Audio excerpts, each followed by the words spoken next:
Good morning, students. So today we are going to discuss about the first chapter of module 3, that is the key management. In module 3, totally we have 5 chapters.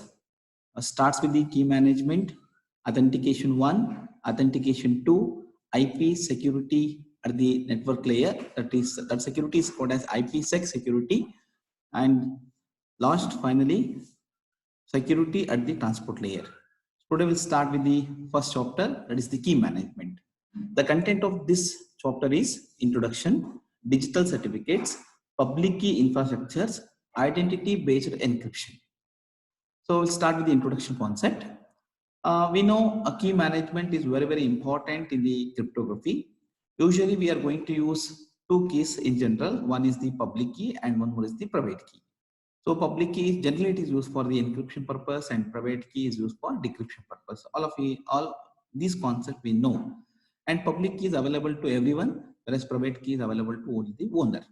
So now, by keeping all these things in the mind, how you are able to manage the keys? Because managing the public key, managing the private key, it helps in security. So now, in general, key management is related to the generation of keys, storage of keys, distribution of keys, and backup of keys. So you can generate public key and private key under the key management. Once the keys are generated, you need to store those keys in the location that is called as storage.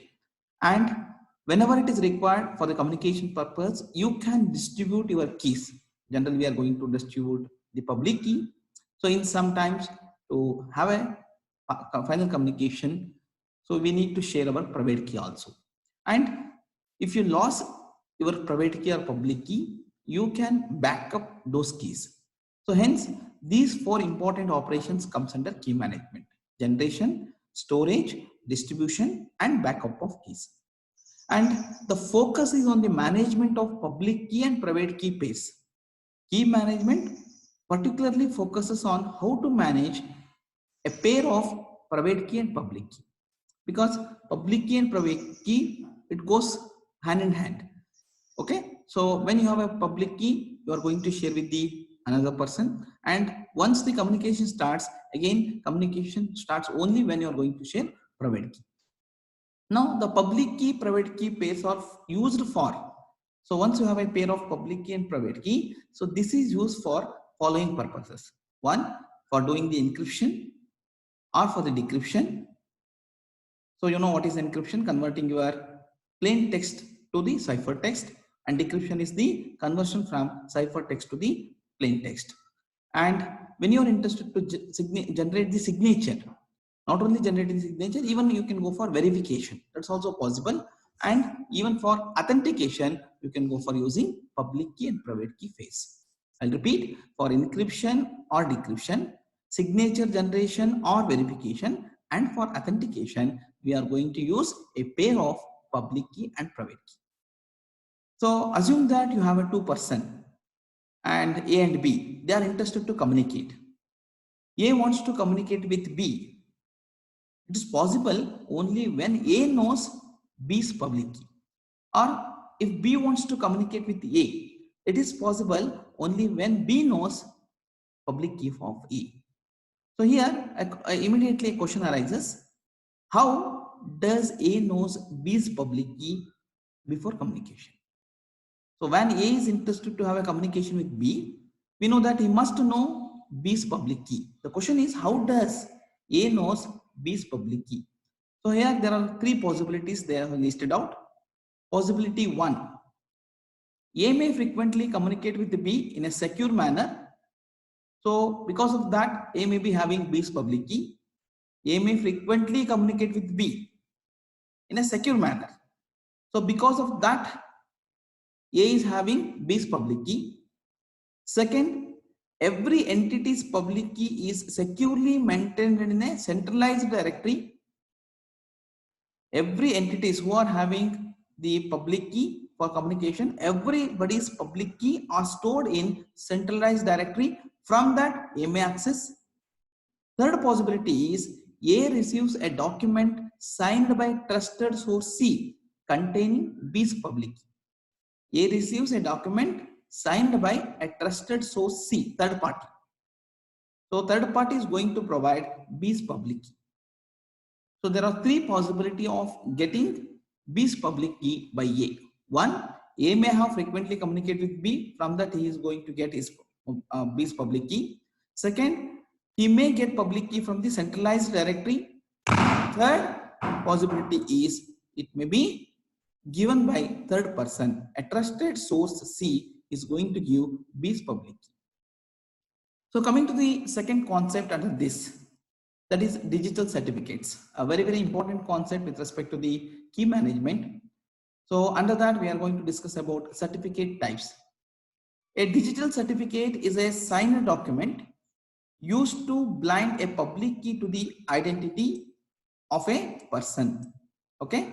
So when you are interested to identify a person, then that is possible only through digital certificate.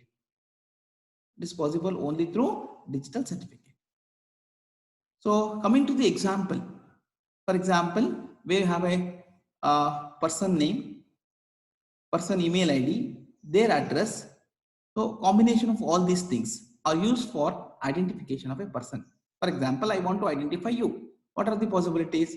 I can identify you people by using your name, or I can identify you people by using your email IDs, or by going through your postal address, or any one of these combination is required to identify you. Similarly, a digital certificate is a certificate which is a signed document used to bind a public key to the identity of a person. So under this digital certificate, we have a person called as CA, stands for Certification Authority. So this person issues the certificate and is a trusted person, trusted entity who is going to issue a certificate to the communicator. The entity that issues certificate is a trusted entity called a certification authority. To whom is going to give certificate? Certification authority issues certificate to individuals. So if you are interested, you can get certificate from the CA, or CA issue certificate to the organization. CA issue certificate even to the servers for communication purpose. The most basic type of certificate may be applied for through regular email with the applicant starting his or her public key, name, email address, etc. So you see any type of certificate, the most certificate starts with these information. You see, for example, you have seen in the medical shop, everybody is going to put their certificate, or you can see even in the doctor shop, they need to publish their certificate. So immediately, if you observe, so they are going to start with their name, so their email address, their qualification. Similarly, here also, digital certificate contains few common elements such as their name, their email address, and other things. And CA requires no credentials from the applicant. So when he given a digital certificate to the applicant, again there is no requirement of credentials. And it simply assumes that applicant is in a possession of the private key corresponding to the public key contained in the application received via email. So what happens here? Applicant knows only is private key. So his public key is available to the all. That information also known to the applicant. The verifier of certificate should realize that above certificates are trust at your own risk certificates. Try to understand. Once certificate is issued to you, at the end they are going to mention trust at your own risk certificates. So it means that whatever the possibility is there, that is in your hand to maintain that certificate. Nobody is responsible for any kind of mistakes in the certificate. To carry more weight, certificate issue would require the certificate authority to perform identity verification of the applicant. So identity verification of the applicant is also required. It is also done by certificate authority. That will give more weightage for the certificate. And certificate authority have to obtain and verify several details of the applicant. This task would be delegated by the CA to the registration authority. CA is having his own assistant called registration authority, to whom he is going to assign a work. So next, we understood that CA is going to assign a certificate to the applicant, say digital certificate. Now the question is, what is the format of digital certificate? What it contains? So digital certificate format is represented by an international standard, or as ITU standard, stands for International Telecommunications Union Standard. They have given a format called as AX.509 digital format. So you can see these things in the figure. So this is the figure which represents a digital certificate. So what I can observe in the digital certificate, so they have mentioned what is the version of the digital certificate, what is the certificate serial number, what kind of algorithm used, what are the parameters used in the algorithm, who is the issuer, who is going to issue the certificate.